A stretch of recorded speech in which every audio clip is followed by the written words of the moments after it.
recevoir Frédéric Lemarcy ce soir. Merci de sa présence. Il sera accompagné de Claire Sauvé et il va donc vous parler de l'homme face aux épidémies et Ebola. Voilà. On vous a déposé sur les tables des papiers relatifs à l'association. Si vous voulez adhérer, nous soutenir, c'est avec plaisir qu'on vous expliquera plein de choses et qu'on vous enverra à la fin de l'année le livre relatif aux différents cafés historiques de l'année. Et voilà, il y a un petit chapeau normalement, je ne sais pas où est-ce qu'il est, pour participer. Pardon. Mettre une corbeille qui est déposée, voilà, si la conférence vous a plu. Voilà, je vous souhaite une agréable conférence. Merci. Bonsoir, moi je suis là je représente le Club de la Presse de Bordeaux, qui est pour la première fois partenaire du Café Historique. Alors ça peut paraître un petit peu étrange parce qu'on ne voit pas forcément le lien entre le Club de la Presse de Bordeaux et le Café Historique. En fait, ça s'est fait autour de la thématique Ebola, parce que le Club de la Presse envisage de participer et de co-créer un événement important à l'automne, a priori le 3-4 octobre à Darwin. Une action qui s'appellerait Ebola-Action et dont le but serait de venir en aide aux survivants d'Ebola, en Guinée particulièrement les sorties guéries, me disait tout à l'heure Frédéric Lemarcy. Et donc en travaillant notamment avec Stéphane Barry, qui est le président du Café Historique. Et donc, en discutant autour de cette thématique, il m'a proposé que le Club de la Presse de Bordeaux soit partenaire du Café Historique. C'est donc le cas pour la première fois aujourd'hui. Et ça sera au moins une autre fois lorsqu'il va y avoir un débat qui sera organisé avec le magazine L'Histoire. Ce soir, donc, la thématique, c'est l'homme face aux épidémies, écologie politique et sociale des virus, et plus particulièrement donc, centré sur Ebola, avec Frédéric Lemarcy, qui est professeur en anthropologie sociale à l'ENS de Lyon, et qui a enseigné tout près d'ici, de l'autre côté de la place de la Victoire, puisqu'il a été directeur du service anthropologique, du département anthropologie de l'université de Bordeaux, qui est juste de l'autre côté de la place de la Victoire. Il a donc traversé la place pour venir parler ce soir, mais il a fait un petit détour. Il a fait un petit détour par l'Afrique du Sud, par le Burkina Faso, par la Côte d'Ivoire notamment, et par la Guinée. Et dans tous ces pays, il a travaillé notamment sur le sida et actuellement sur Ebola et sur les méthodes, sur l'analyse des réticences politiques et sociales face aux méthodes qui sont mises en place pour lutter contre Ebola en Guinée. Dans ce programme avec lequel je travaille avec le docteur Denis Malvy sur des programmes de tests d'essais cliniques, notamment avec une molécule qui s'appelle le favipiravir. Alors moi je ne suis pas du tout spécialiste, donc Frédéric va nous expliquer tout ça. Et il va nous apprendre énormément de choses extrêmement surprenantes. En tout cas pour moi, pour les premières discussions que j'ai eues avec lui tout à l'heure, j'ai appris vraiment énormément de choses et des choses assez étonnantes sur les liens entre politique, économie et virus. Donc je laisse la parole à Frédéric Lemarcy et puis bien sûr tout à l'heure vous pourrez poser toutes les questions que vous souhaitez. Merci. Bonsoir. Vous êtes venus nombreux pour entendre parler d'Ebola et de son écologie. Et j'espère satisfaire votre curiosité. Alors peut-être un point d'information. Comment j'ai été amené à travailler sur Ebola. En septembre 2014, l'épidémie d'Ebola devenait un phénomène mondial et à ce moment-là, la France, par l'intermédiaire de Jean-François Delfrécy, qui est le directeur de l'Agence nationale de recherche sur le sida, mais aussi le directeur de l'Institut de microbiologie et de maladies infectieuses de l'INSERM, s'est posé la question de savoir qu'est-ce que la France pouvait apporter comme réponse à l'épidémie d'Ebola. Et il est apparu à ce moment-là qu'à Bordeaux, il y avait des compétences pour répondre à cette épidémie en la personne du professeur Denis Maldy, qui avait déjà pensé à la mise en place d'un essai clinique portant sur le favipiravir, qui est une molécule antivirale dont on connaissait les effets dans la lutte contre la grippe aviaire et dont on pensait qu'en augmentant les doses, il pourrait être utile pour Ebola. C'est ainsi que l'INSERM a mis en place un essai en Guinée, et c'est pour lequel l'INSERM a demandé la présence d'anthropologues. C'est assez rare pour être souligné, c'est-à-dire que partant du principe que le contexte dans lequel l'épidémie se développait en Guinée était tel qu'il était nécessaire d'inviter des anthropologues ou des sociologues pour anticiper sur les problèmes qui pourraient se présenter lors de la mise en place de l'essai et pour accompagner cette mise en place. Donc j'ai fait partie d'une équipe avec le professeur Sylvain Faye de Cheikh Anta Diop à Dakar et le professeur Niki Nguyen de l'Université d'Amsterdam, de l'équipe d'anthropologues qui ont été appelés pour accompagner la mise en place de l'essai, mais plus largement pour réfléchir au-delà de l'essai lui-même sur les dimensions socio-anthropologiques de l'épidémie. Et c'est ces travaux-là que je vais vous présenter aujourd'hui, en prenant le parti qu'au fond l'exemple d'Ebola permettra à chacun d'entre nous de réfléchir sur les enjeux que représentent les épidémies pour les sociétés en général. Et vous verrez dans le cadre de cette présentation que l'une des leçons majeures que nous apporte Ebola, mais que finalement d'autres épidémies nous avaient déjà apporté avant, c'est qu'en fait les épidémies, elles font leur lit, pour ainsi dire, dans un terreau social et politique qui lui préexiste, et elles viennent renforcer bien souvent des stéréotypes et des jugements de valeur portés sur des populations, et plus précisément souvent sur des populations jugées à risque. Un exemple, dans le VIH-Sida, si vous vous rappelez au début de l'émergence du VIH-Sida, de quoi on a parlé au début? Est-ce que quelqu'un se rappelle de l'expression des 4 lettres qu'on mettait en avant pour l'épidémie du VIH à la fin des années 80? On était tous des enfants, et bien on parlait des 4 H, et les 4 H c'était quoi? C'était homosexuel, ouais. Quoi d'autre? Haïtien. Quoi d'autre? Hémophile. Et le dernier, heroin drug user, donc les injecteurs de drogue. Et en fait, l'AIDS a été pensé au début comme la maladie des 4 H, c'est-à-dire une maladie qui ne concerne que ceux qui finalement nous dérangeaient déjà avant même l'existence du sida, les immigrés haïtiens aux États-Unis, les hémophiles qui avaient une maladie dont on ne comprenait pas trop bien l'origine, donc l'hémophilie, Haïti, les injecteurs de drogue et les homosexuels. Et bien on va voir, et c'est mon propos, qu'avec Ebola on retrouve en partie ce genre de logique.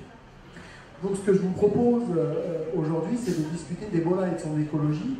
Si je parle du terme écologie, c'est pour souligner le fait qu'au fond, Ebola n'existe pas dans un terrain qui n'a pas un terrain dans le formol qui tombe du ciel, mais Ebola s'inscrit dans une réalité qui est à la fois historique, politique et sociale.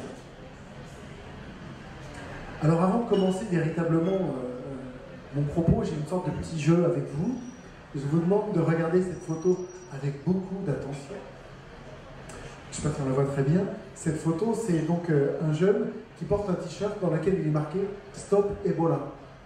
C'est un jeune qui, en novembre 2014, à Guékédou, là où j'ai travaillé donc en Guinée forestière, a organisé un match de foot pour prévenir, pour mobiliser la conscience des populations sur le danger que représentait Ebola.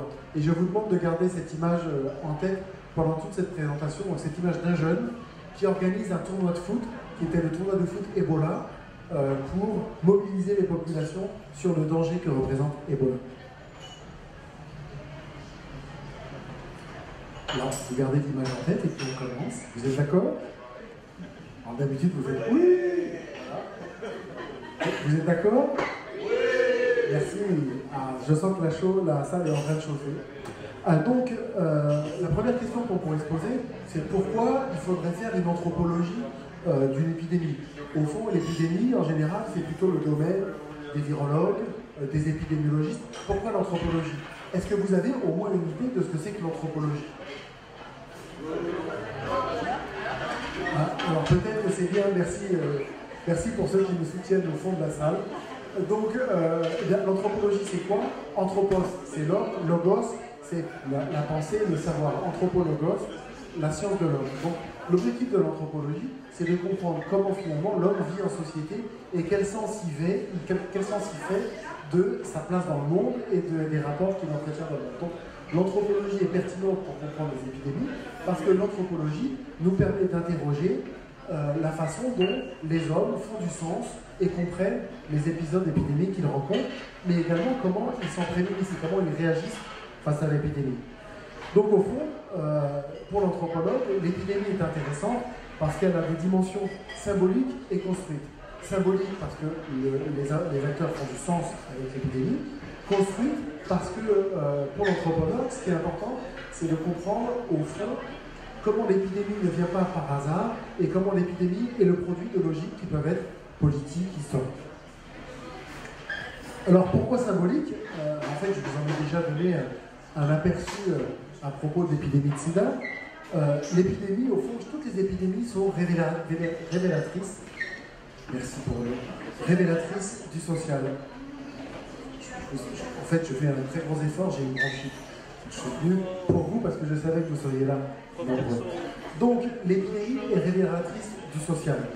Un exemple sur la peste, on sait que pendant les épidémies de peste, on a mis à l'index les Sarrasins, les Juifs, les hérétiques, comme étant à la cause de l'épidémie. Pour le VIH, on a vu que dès le début de l'épidémie du VIH, on a mis en cause les 4H comme étant à l'origine de l'épidémie. Eh bien, à travers ces exemples-là, on voit bien comment les épidémies, finalement, révèlent les enjeux moraux d'une époque donnée. Et l'épidémie d'Ebola, vous le verrez, j'espère que vous serez d'accord avec moi à la fin de ma présentation, cette épidémie, elle n'échappe pas à cette règle-là. Donc, on est d'accord, les épidémies représentent des enjeux symboliques. Les épidémies représentent aussi des enjeux, une dimension plutôt construite. Alors, construite, je vous raconte une histoire très simple. Vous ne le savez peut-être pas, c'est en 2011 qu'on a enfin admis et compris l'origine du VIH, l'origine de l'épidémie du VIH. Est-ce que vous le saviez? Est-ce que vous voulez que je vous raconte l'histoire? Non, non. Eh bien oui, Frère Massif. Oui. Arrête de boire. Alors, puisque on ferait une pause pipi. Donc, comme vous me le demandez à Corayaki, je vous résume l'histoire du propos de Jacques Pépin. Jacques Pépin, qui est à la fois historien et biologiste, et qui, dans un livre excellent qui s'appelle The Origin of AIDS, que vous pouvez acheter chez notre partenaire, la librairie Mola, en sortant de cette conférence. Jacques Pépin, dans son livre The Origin of AIDS, montre comment on passe d'une zoonose à une épidémie mondiale. Zoonose, c'est quoi? C'est le fait qu'un jour, un animal transmet le virus de l'animal à l'homme. L'origine du sida, c'est ça. On sait que c'est au Cameroun que vraisemblablement, sans doute dans les années 50, peut-être un peu avant, peut-être même dans les années 20, un virus est passé du singe à l'homme. Mais une zoonose, ça ne fait pas une épidémie. Est-ce que vous connaissez d'autres exemples de zoonose? Comme ça, non. Mais avant même de parler de la grippe aviaire, vous avez raison, la grippe tout court. Qu'est-ce qu'on fait avec... à votre avis, comment on fait les vaccins sur la grippe? Ah oui, en fait, on identifie le virus, et on l'identifie en Chine, parce que c'est en Chine que tout commence à chaque fois. On identifie le virus en Chine, et le temps que le virus vienne jusqu'en Europe, on produit le vaccin. Et chaque année, on produit un vaccin différent. Le vaccin de la grippe, chaque année, il est différent. Parfois, on se trompe, comme cette année. On a produit un vaccin sur un virus, mais qui en fait n'est pas celui qui est arrivé en Europe. Donc on était un peu vert, parce qu'on avait un virus qui ne servait à rien. Donc ça, c'est une zoonose. Donc la zoonose ne suffit pas à faire une épidémie. Il faut qu'il y ait zoonose et qu'ensuite le virus se diffuse. Au Cameroun, donc un jour, il y a un virus du VIH qui passe du singe à l'homme. Et ça, encore une fois, ça ne suffit pas à faire une épidémie. Au pire, on a dans un village, au fin fond de la forêt au Cameroun, un chasseur ou une famille qui développe une maladie et qui meurt dans la forêt à cause de ce transfert du virus du singe à l'homme. Il faut ensuite une conjonction de facteurs pour que cette microzoonose devienne une épidémie. Pour le virus du sida, cette conjonction de facteurs, elle est multiple. Le premier facteur, c'est la dimension coloniale. À ce moment-là, qu'est-ce qui se passe? le Congo devient possession belge, on construit des voies ferrées qui vont jusqu'en forêt pour exploiter les richesses de la forêt. Donc des gens vont en forêt, une zone de circulation est mise en place et les gens commencent à se déplacer. Donc le virus peut se déplacer avec les hommes qui se déplacent, avec les chasseurs notamment, qui vont de la forêt et qui viennent jusqu'en ville. Ils arrivent à Brazzaville. Qu'est-ce qui se passe à Brazzaville à cette époque-là, dans les années 50? On ne sait plus. Eh bien, dans les années 50, à Brazza, qu'est-ce qui se passe? C'est une ville ségrégée. C'est-à-dire que les hommes viennent travailler employés dans l'entreprise coloniale, mais les femmes sont interdites. Donc on a des hommes seuls. On a en parallèle une activité prostitutionnelle qui se développe. Donc les hommes ont des rapports sexuels non protégés à l'époque avec des femmes prostituées. Et en même temps, dimension extrêmement importante, avec l'entreprise coloniale est introduite une dimension de santé publique, où on va vacciner les prostituées contre quoi? La syphilis. Or, à l'époque, comment on fait ça? Avec des injections, et on utilise une seule seringue pour 50 femmes. Donc en fait, c'est la conjonction de ces différents facteurs qui font que d'une petite zoonose, on arrive à une épidémie qui explose et qui va donc naître à partir de Brazza et qui ensuite va se développer dans le monde entier. Donc une épidémie, ça n'existe que si c'est construit, ce n'est pas naturel, c'est pas quelque chose qui simplement tombe du ciel. L'épidémie de 1918, si la grippe espagnole, si elle se diffuse, c'est les suites de la guerre, le retour de tous les gens, une circulation extrêmement importante des populations. Donc, si vous m'avez bien compris dans cette slide, si vous ne vous êtes pas endormi en m'écoutant, l'importance de cette slide, c'est l'épidémie, c'est une dimension symbolique et une dimension construite. Vous êtes d'accord? Alors, puisque vous avez compris cette proposition, nous allons la mettre en œuvre pour essayer de réfléchir à l'épidémie d'Ebola. Alors, ce dont je vais vous parler, ce n'est pas l'épidémie d'Ebola en général, parce que je n'ai pas travaillé en général, j'ai travaillé en Guinée-Conakry. Alors, on dit Guinée-Conakry, pourquoi? Parce qu'il y a combien de Guinées dans le monde? Oui. C'est lesquelles? Oui. Bissau. Guinée-Conakry. Voilà. Ça fait ça. Pardon?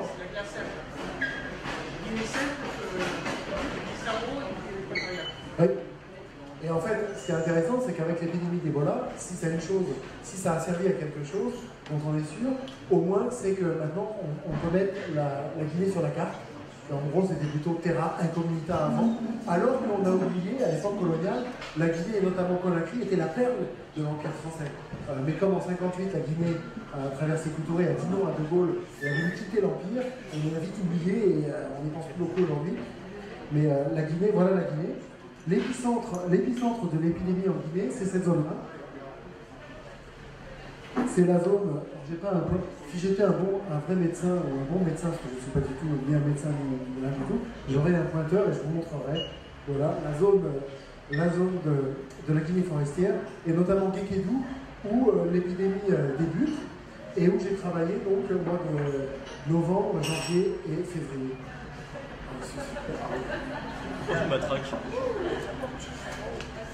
Si. Donc ici vous avez la ville de... 6 mètres. Il peut le faire. Donc voilà ici Guékédou, qui est donc la zone de Guinée forestière dans laquelle il y a eu l'épicentre de l'épidémie et où il y a eu les premiers centres de traitement contre Ebola. Aujourd'hui, l'épidémie, au mois de janvier, l'épidémie a été répandue un peu dans tout le pays, principalement donc Guinée forestière, un peu vers Cancan, et aujourd'hui encore très présent à Conakry et vers Forêt-Carrière, donc en Basse-Côte, en Guinée maritime. Alors, qu'est-ce qui s'est passé en Guinée et quel a été le contexte de l'émergence de cette épidémie? La première chose qu'on peut dire, peut-être, c'est que c'est génial, vous regardez. Donc, Ebola, donc, ce sont d'abord des enjeux symboliques. Et en fond, qu'est-ce qui s'est passé avec le début de l'épidémie en Guinée, mais à l'échelle mondiale, c'est en fond, ce qu'on a observé, c'est la production de l'altérité. Alors l'altérité, c'est la différence, c'est la façon de fabriquer de la différence pour identifier les autres et au fond, de la même façon, s'auto-identifier. On a produit de l'altérité à plusieurs échelles.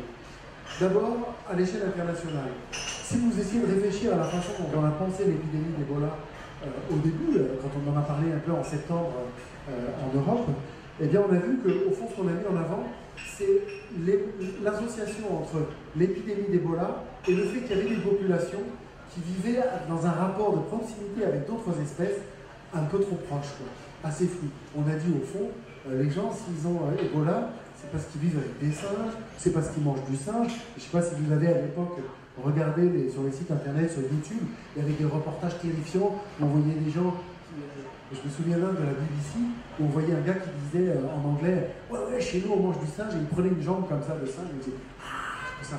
Il jouait avec les journalistes, il surjouait l'image du sauvage mangeant du singe. Donc en fait, ce qu'on a vu, c'est que dans les premiers discours sur l'épidémie, on a mis en scène cette proximité des hommes et des singes, en mettant à l'index également des pratiques rituelles, notamment le fait d'enterrer, de montrer de l'affection aux parents qu'on enterre, qui serait la cause de l'épidémie. Donc, tout ça, c'est très intéressant à observer et à entendre, parce qu'en fait, chez nous, c'est la même chose, mais on ne peut pas le dire. Je vous donne un exemple très simple. On met à l'index les populations africaines en disant elles vivent trop près des animaux et c'est pour ça qu'elles ont eu Ebola. Aujourd'hui, dans les P4, les laboratoires P4, vous savez ce que c'est? Ce sont ces laboratoires haute sécurité dans lesquels on peut mobiliser des virus très dangereux et létaux et sur lesquels on fait des recherches. Et en France, il n'y en a pas beaucoup, il y en a 15, c'est à Lyon. Le P4 de Lyon. Aujourd'hui, dans ce P4, on fait des recherches sur le virus Ebola. On arrive même à le fabriquer depuis longtemps, à le synthétiser pour comprendre son fonctionnement. Et on fait des études en ce moment sur des singes pour trouver le médicament contre Ebola. Donc, ce qui est assez drôle, en fait, c'est que, alors qu'en Europe, on met à l'index les populations africaines pour leur proximité avec les singes, la seule différence entre l'Europe et l'Afrique, c'est que chez nous, on a construit un rapport aux espèces animales où on les a éloignées de nous.